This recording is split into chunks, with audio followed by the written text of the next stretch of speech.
This episode is brought to you by Sabio, the #1 coding bootcamp for veterans. Visit sabio.la/military to learn more.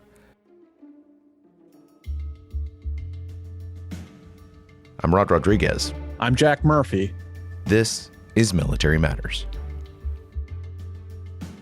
Two things that instinctively feel bad to mix are politics and health. As of this recording, the midterm elections are over, and for that reason, I'm more comfortable releasing this episode because one thing about this show that I don't want to do is try to convince you that any particular political party has the right idea about anything. What we strive to do is present stories from the world of our military, offering up experts and analysts, as well as our own 2 cents, in order for you to stay informed or to make up your own mind and opinion. In this episode, we're going to be talking about women's reproductive health. This is without doubt one of the most contested issues in politics today. But it's also a topic that affects women service members. Women make up about 27% of the military, roughly 567,000 women service members. There are more than 1 million military spouses, and 91% of them are women. Before we get too far into this story, I think it's fair to point out the obvious, and that it's an episode about women's reproductive rights in the military told to you by a guy, me. The goal here was not to mansplain this issue to you. Mansplaining, in case you're not familiar with the term, is when a man explains to someone, typically a woman, in a manner regarded as condescending or patronizing. Now, I try not to do that in general, so I don't think it was that hard not to be a jerk in presenting the story. The other issue that I had to consider is that most of the laws, legislation, and science regarding women's reproductive health is written, voted on, and presented by more guys. So with all that said, I'm embracing the fact that this story is being told by the women I've interviewed and through my lens to you, the listener. And finally, if you haven't already picked up on my use of the words woman and women service member, that's what I'm going with. I could have gone with female service member the same way that I could say male service member and not man service member. My episode, my choice. I'm going with woman service member for no other reason than I think it sounds better. So, this story really begins with the repeal of Roe versus Wade, the 1973 landmark ruling that established the constitutional right to abortion in the U.S. The U.S. Supreme Court repealed the ruling in a 5-4 decision this year. This opened the door for states to make abortions illegal. But in the military, there was already an issue with women's access to abortion procedures. Since the Hyde Amendment, so-called Hyde Amendment, the federal government has been prohibited from paying for abortions. That's Stripes reporter Nancy Montgomery. Her story, Military Women Say DoD Reproductive Health Care Far From Seamless in Post-Roe Era, really laid the foundation for this episode. Nancy's referring to the 1977 Hyde Amendment, named after Congressman Henry J. Hyde, which initially banned Medicaid funds from being used for abortions, except for when the life of the mother was in danger. Medicaid, by the way, is government health insurance for qualifying low-income adults, children, pregnant women, elderly adults, and people with disabilities. So the Hyde Act pretty much shut the door on abortion access to low-income women on Medicaid. They'd have to pay for it out of pocket or find an alternative. Over the years, the Hyde Act would undergo several changes and would eventually come to bar military hospitals from performing abortions except in cases of rape or incest, or if the mother's life is in danger. Contraception fails, even if you are diligent. Sometimes it fails. And women get pregnant. Let's take a moment and talk about why abortions happen. It seems like whenever we talk about abortions, there's a quiet and sometimes not so quiet accusation of irresponsible behavior on the part of the woman. I've heard some folks from the anti-abortion side make the argument that abortion is treated by some women like birth control. But studies like the one from the Guttmacher Institute showed that 74% of the women studied cited that having a child would interfere with their education, work, or care for dependents. 73% said they couldn't afford a baby at the moment, and 48% said that they simply didn't want to be single mothers or were having relationship issues. All of these things can compound on top of each other, so it's not mutually exclusive reasons. The point, as Nancy said, is that pregnancy does happen and can happen regardless of contraception. Do some women use abortions as a form of birth control? Sure. But that number is statistically minute. They're outliers. In fact, most women who have abortions have never had one before. If most women used abortions as birth control, the average woman would have had 30 abortions in their lifetime. So no, that narrative doesn't really fit. This is important because as we go forward in the story, the idea that an abortion is the result of bad choices doesn't really work. There are lots of reasons women choose to explore having an abortion. This doesn't play into whether an abortion is right or wrong either. You may have religious reservations, personal ones, whatever. Your moral yardstick is yours and yours alone. But there are simply reasons women consider this approach beyond irresponsible behavior. I asked Nancy how she felt when she heard the news of Roe versus Wade being overturned. Well, I was horrified.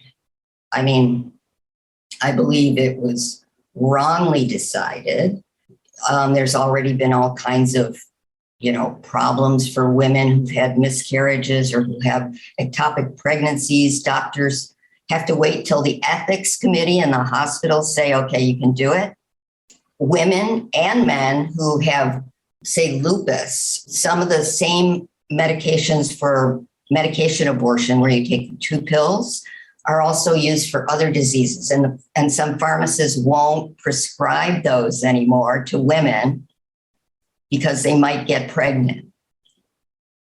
And it's just it's rippling throughout healthcare where it's sort of pitting patients against their doctors. How much do they tell their doctors? Can they trust their doctors? Can they trust the other medical people? It's having a deleterious effect in so many ways. And it's chaos out there now. Like there'll be a state like Michigan, for instance, that had a trigger law waiting to go. But then a court said, no, you can't do it yet for whatever reason. And then another court said, yes, it can go into effect. And then another court said, no, it can't. So, I mean, it's stop, go. I mean, it's just, which, some people think was part of the plan. In Louisiana, a pharmacist refused to fill a prescription for Cyotec, even after they called the doctor and were told the medication was for IUD insertion. Because Cyotec, also known as misoprostol, I'm probably messing that up, is the second part of a 2-part drug cocktail for abortions, the pharmacist still refused to provide the prescription despite the doctor's explanation and prescription.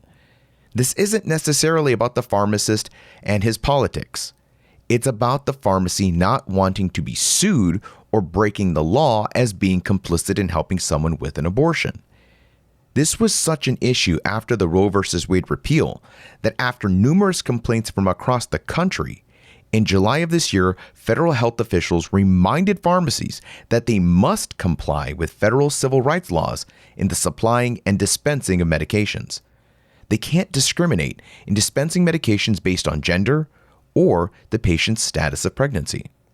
I asked Nancy, as a woman and journalist covering the story, how she felt as she wrote about the DoD and its abortion policies. Yeah, I've been, a pro-choice believer since I was a young woman. There's nothing that's ever changed my mind. And I know that women don't take it lightly when they decide what they're going to do when they get pregnant and they can't handle it for whatever reasons. I trust women. But what I didn't know was when I did this story was just how devastating it is. Because these were women, military-associated women, who had a very wanted pregnancy and things went wrong. They got these tests back where The fetuses were very damaged, genetic problems. One fetus had like no skull and its brain was unprotected. And, it was going to die either in utero or as soon as it was born. And so these women who, they're sort of just like, well, the baby's going to die. I wonder if it's going to die tonight. Or, they go through the most terrible of emotions because, they're bonded with this. They think of it as their babies. And they are also like second trimester abortions often. It's just really, really tragic. And to have them not be able to have the choice, to have them have to carry that baby, that fetus, knowing it's going to die at some point, it's beyond cruel to me. There are different reasons a woman may look to abortion as a real alternative. A woman's service member's options are already limited by the Hyde Act, so TRICARE and military hospitals are off the table. But with the repeal of Roe v. Wade, certain states are now making abortions illegal. Currently, 11 states have banned abortions. The Washington Post reported that nearly 1 in 3 women ages 15 to 44 live in states where abortion is banned or mostly banned. So what does that mean for a women's service member? It means that she could be stationed in a state where abortions are banned. They'd have to take personal leave, potentially cross several states and find a doctor to have the procedure done. This issue is compounded when that service member is stationed overseas. Now they have to take leave, fly back to the States, find a state and the doctor, then have the procedure done. The Hyde Act only allows military hospitals to perform an abortion in the case of rape or incest or if the service member's life is endangered from the pregnancy. But there are situations when their life is not in danger, but they want an abortion, not because they don't want to be a parent, but because there are complications or issues with the fetus. When we return from the break, I talk with the woman's service member and military spouse who is exactly in that situation. Should you be forced to carry a fetus if that fetus has suffered catastrophic birth defects? Should the choice be yours? When we come back. If you're looking to make a career change or still trying to find your path outside the military, I recommend checking out Sabio, the coding bootcamp and developer community that's helped so many veterans become successful software engineers. Sabio teaches you the skills to start a real high-paying tech job in just 17 weeks, online and from the comfort of your own home. Visit sabio.la/military to learn how you can use your VA benefits to enroll. That's sabio.la/military.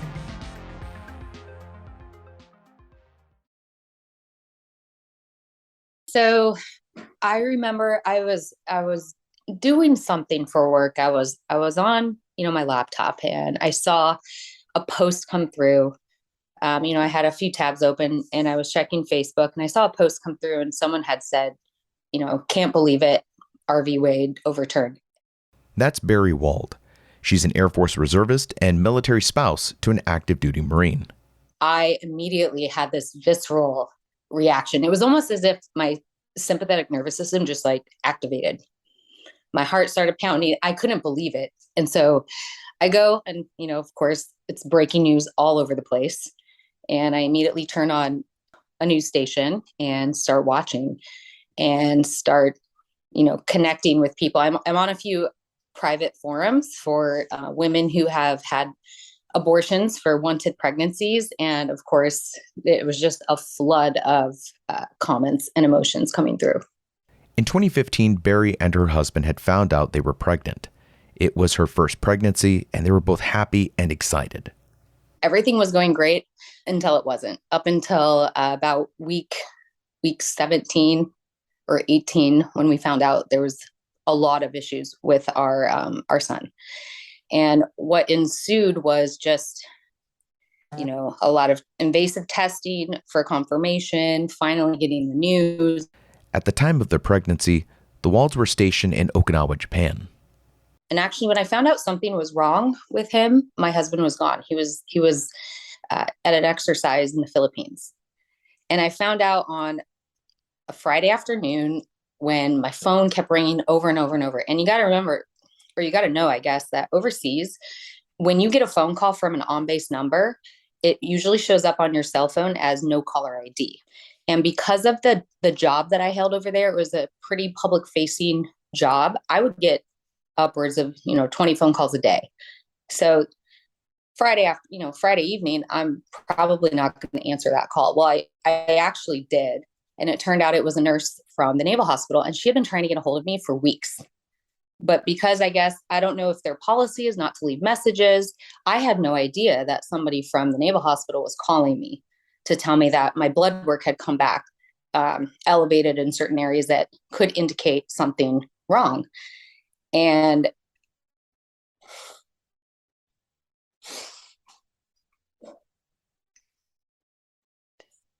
man, I haven't cried about this in a long time. I'll never forget. She goes, "Can I pray with you?" Like, that's how she wanted to end the call. "Can I pray with you?" Which is very sweet, but it also indicates like, oh shit, something's really wrong. And after that, I text my husband. We still had communication. He was still able to get text from me. And then when he called me, I said, "Something's wrong with the baby." He calls me and I couldn't even talk for obvious reasons. I was very upset. And finally was able to get out that something was wrong. And his command had him home within 24 hours. So from there, we had to go in for more invasive testing. And because we were in Okinawa and they had to send it to Hawaii to be tested, it took a few weeks to get the results. And in the interim, we're waiting for these results and we're running through worst case scenarios and we're doing a lot of research, and it didn't look good. Like, any way you looked at it, it was not going to be a good life for this child. Best case scenario for the child was still a pretty shitty existence. And so we had made the decision that if these tests come back positive for these abnormalities, then yes, we would terminate the pregnancy. And then they did. Once again, we come to your personal moral yardstick. Whatever you consider catastrophic, a crappy existence, that's up to you. The Walds didn't take this decision lightly. They wanted this baby, and they considered the quality of life by their standards, which, as the mother and father, they have every right and obligation to consider. But when they went to their military provider with their decision, they were confronted with a new challenge. So, since I did not meet the requirement of the law due to the Hyde Amendment, as I didn't meet the criteria of being raped, incest, or that my life was in danger, military medicine could not help me. It's against the law at that point. So we were told that there was a clinic that performs abortions. And also, at this point, I'm 19 weeks, 6 days, I think. I mean, I'm about to hit that 20-week threshold where at that time, a lot of abortion providers will not do an abortion at that point. So we had to get somewhere literally that day. And we were given, a name of a clinic that was not too far from the Naval Hospital, probably 10 minutes away, and left the Naval Hospital and went directly there. The Walds received the name of the abortion clinic in Okinawa from the Navy Hospital's maternal fetal medicine doctor. Yeah, we didn't find it on our own. Now, it wasn't her saying you should go here or anything like that. She was just giving us an option, due to the dire circumstances we were in. We're in Okinawa. There's like one flight out of day. Even if I wanted to get home to the States, I wouldn't make it home in time to meet this 20-week ban restriction in certain states. Like, there's just a lot of factors that go into something like this. So yeah, we left. We went directly to the clinic, and we're told that it will be $5,000, equivalent to $5,000, but in yen and cash only. So my husband had to leave me there while he drove back to base, went to Navy Fed, And at this time in our lives, we didn't have $5,000 sitting around. So he took out a cash advance from a credit card and then had to go to a different bank and exchange it for yen. Bari's husband is running around bank to bank trying to get the cash for this procedure, going into debt, and the clock is ticking while Bari can only wait with the dread and sadness of her situation. But then things get worse. I'm by myself in this clinic, and they end up taking me back prior to him coming back to start an examination, which was a pretty brutal, invasive examination. In the States, when you're having your like when you go to a gynecological exam or anything to do with your vagina, the doctor is going to use lube, right? And be gentle. This was not the case. It was very rough, very painful. And it was almost as if it was kind of their way of saying like, well, you chose to do this. That's the only thing I could think. Perhaps there's the cultural factor that women are still considered essentially second-class citizens over there. And when it comes to childbirth, their view is like, it should be painful. You did this is something you need to go through. They just have very different views on pain management in medicine. I was curious about the office she was in. From the sound of her experience, I imagined some dimly lit room with flickering neon signs outside, but that wasn't the case at all. It was a beautiful office. And there were a lot of other American women there when I showed up, because it was a well-known OBGYN in Okinawa who would do the 4D ultrasounds, which Naval Hospital doesn't do. And so it was, the cool thing to get. You go and you pay about $100 and you get this really cool 4D ultrasound of your baby. So there was probably a handful of American women there just to get an ultrasound done for fun. So this wasn't an abortion clinic. This was a general purpose maternity clinic where women were coming in with healthy babies to get ultrasounds done. And Bari was there for something completely different. Imagine having to sit in that waiting room with all those smiling faces and happy pregnancies. Yeah. When we pulled in, we had our windows down for some reason.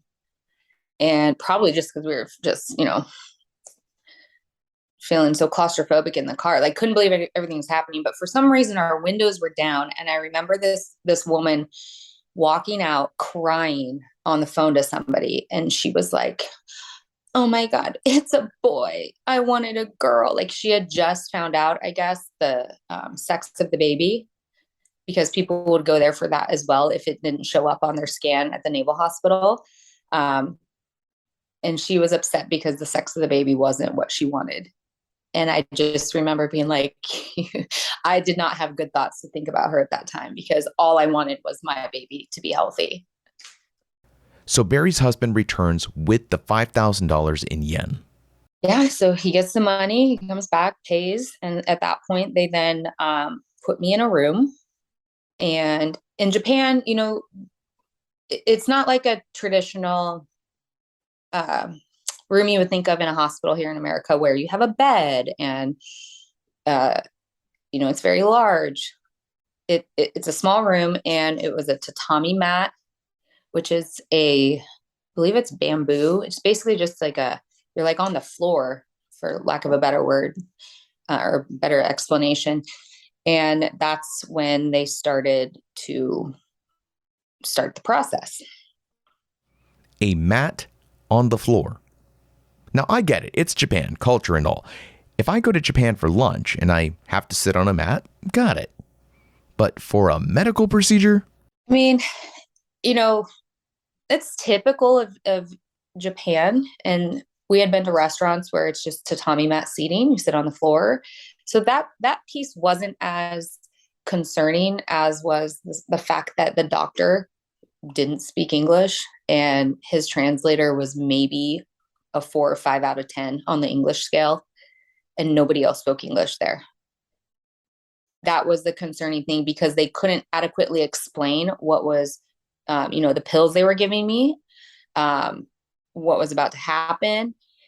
It was like flying blind in an abortion, because they would just hand me pills in these little like clear envelope type things and say, take them. I didn't know what I was taking. And they put me on a Pitocin drip. And then that's not doing anything. So they said, we're going to try something. Well, they didn't say. They're like, okay, on to the next, right? Come into this room. And they tried to explain they were going to stick sticks in my cervix, which are laminaria sticks. And they're meant to dilate the cervix because they absorb water from your body and then they get bigger, and they're meant to dilate the cervix, which could help jumpstart labor. That's the whole purpose. Well, when they took me into this room to do it, I had to have 2 nurses hold me down, one on each side, like both legs open and down, and my husband on top of me holding me down, because they did it without any pain medication or numbing. Let's pause here for a moment. They put laminaria sticks inside of this woman's cervix. Take a second and Google laminaria stick. It's exactly the opposite of what you'd want to put into your body. It's actually a kind of seaweed that's dried into a stick and used for dilating the cervix. These sticks have been known to actually rupture a cervix. So they do this procedure with 0 painkillers or numbing.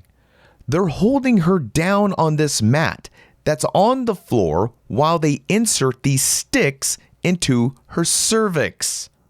I mean, at that point, I was like, well, this is the, point of no return. You're in it so deep, like, okay, I guess we'll just stick this out.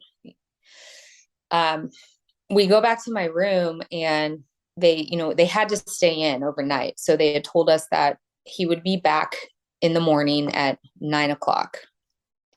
And he did not come back at 9:00. He came back earlier. And since he came back earlier, my husband was actually gone. He had gone to get a cup of coffee. I'm not sure. He was still in the facility, but he left to get probably, I think it was coffee and maybe something to eat. And they took me away without my husband being there. And what he remembers, and what he has told me, is he came back to hearing me, just bloody murder screaming. And what I remember, because then what was happening is they were pulling them out of me with no sedation or numbing. And what I remember is him busting through the doors and freaking out, like, what the, bad word is going on. I asked Bari, with all of that having happened, at what point did the alarm go off in her head that this is all wrong, that she's in real danger here? The alarm went off. I mean, truly, something's not right. It was about then, I had blood running down my legs. Come to find out later, they lacerated my cervix during that time. So at that point, because I guess I hadn't dilated enough, they put I think it's called a Foley bulb. They put this balloon in you and inflate it, and it sits on your cervix, and it's supposed to help it dilate more. It's basically full of, water or fluid. And it was when that was in and we're waiting for that we get my best friend on the phone. She was a nurse in Arizona, and she starts consulting with doctors she's working with, telling them like, hey, here's everything going on. And then the doctor came back and pulled the bulb out of me without deflating it, which is completely wrong. You're supposed to deflate it. That's not safe. And also he would come in when he would do checks, he would pull gloves out of his pocket and he would reek of cigarette smoke. It was almost like he just went out and smoked a cigarette, came in, didn't wash his hands, pulled these gloves out of his pocket. They're not sterile. And then check me. Bari's nurse friend in Arizona is scared for Bari's life. She's like, you need to get out of there. You need to get out of there. It's not safe.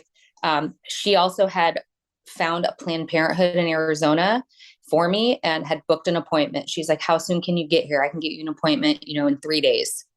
And with the travel, so we started doing the calculations. Okay, if I get a flight out tomorrow, and then the travel time, I need to get there. So the day after that, in a perfect world, that would work. And we asked the clinic to call an ambulance, call the Naval Hospital and tell them we want an ambulance. Because at this point too, I'm throwing up. I mean, I'm not well. They come back and they say that the Naval Hospital said that they're not sending an ambulance. And so we were all on our own. And I will jump forward and caveat with what we found out happened later was they never talked to the Naval Hospital. They called the base translator, like the base operator, and it never got connected or patched over to the Naval Hospital. But at that time, we thought we were totally just alone, like no one's coming to help. So my friend said, get out of there. And at this point, the time difference, right? It's around midnight, our time. And we go to leave and the doors are locked. So they have locked. It's not like a hospital where you can just walk out. The doors are always open. They locked us in. And my husband starts banging on the doors to wake somebody up. And the doctor comes out and tries to talk us into staying and would not listen. And then eventually, could see that my husband was probably going to break the doors if he didn't open them. Locked in. So it sounds like no one was going to check on her bleeding, vomiting, lacerated cervix, nothing. She's writhing on the floor in agony. Bari's husband, a U.S. Marine who'd had enough of this insanity, might have just saved her life with that look devil dogs get when they're about to break stuff, which prompted the doctor to let them leave. I know it sounds like a horror story. Like we called it the torture cell, like the Japanese torture cell.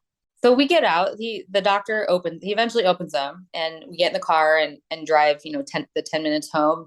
And I'll just never forget, we rolled the windows down just to have that fresh air. And it was a really nice night out in May.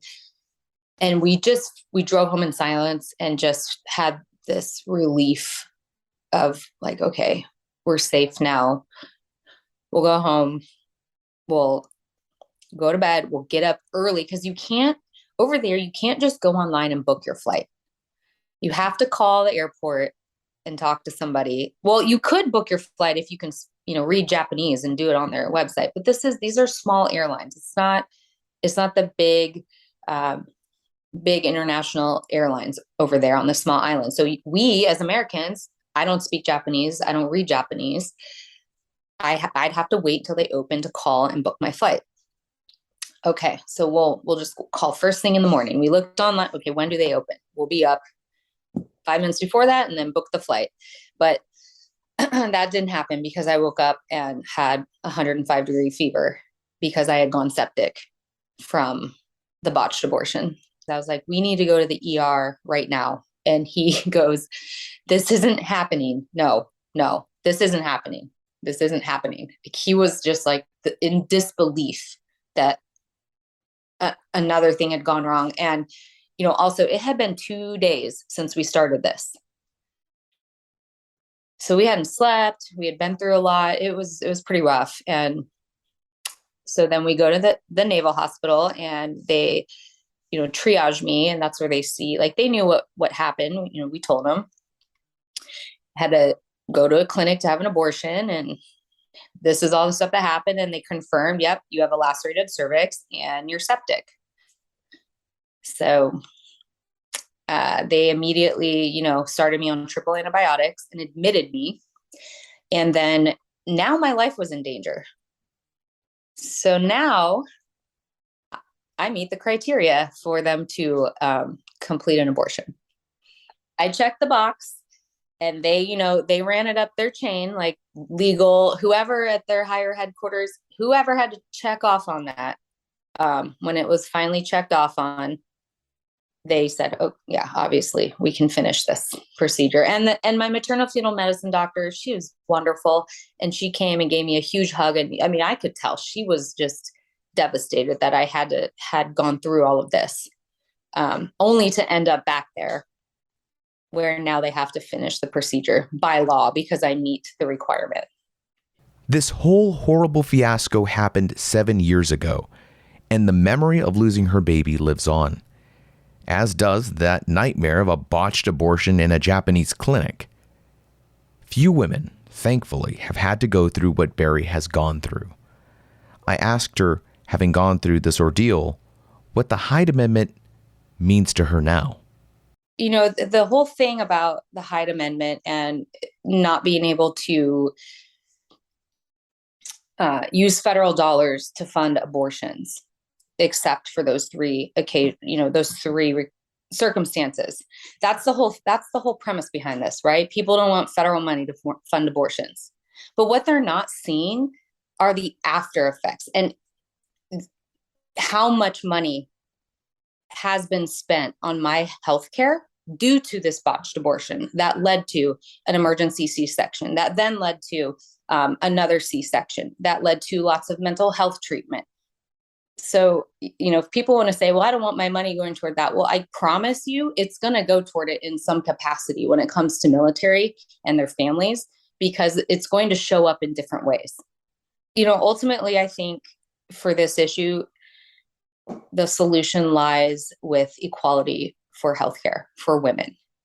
You know, the fact that states can outright ban abortion, they can put a bounty on me for something I want to do to my own body.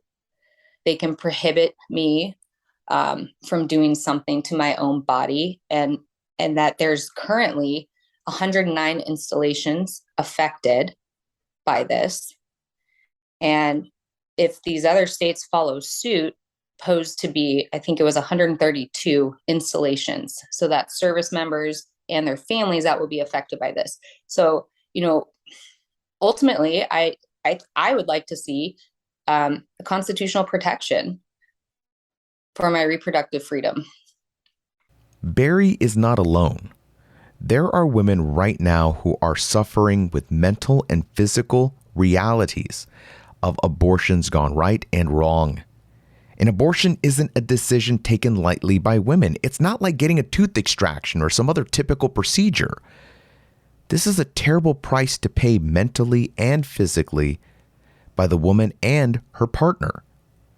Bari's husband endured as well. Bari left me with this final thought.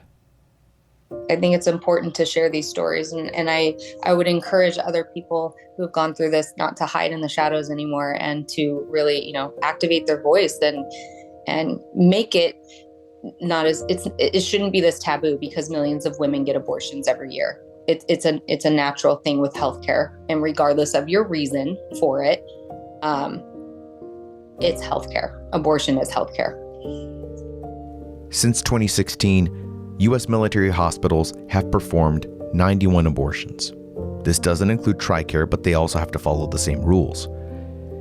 The views expressed in this episode are those of the individuals themselves. We're not political. We're not telling you what to believe or telling you what's right or wrong. This was about a seasoned woman reporter covering a story that affected her and millions of other women.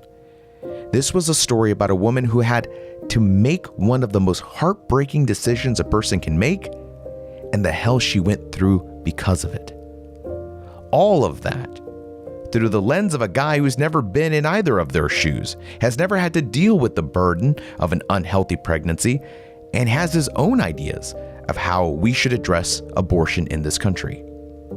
We all have our own moral yardstick, but it shouldn't be a laminaria stick.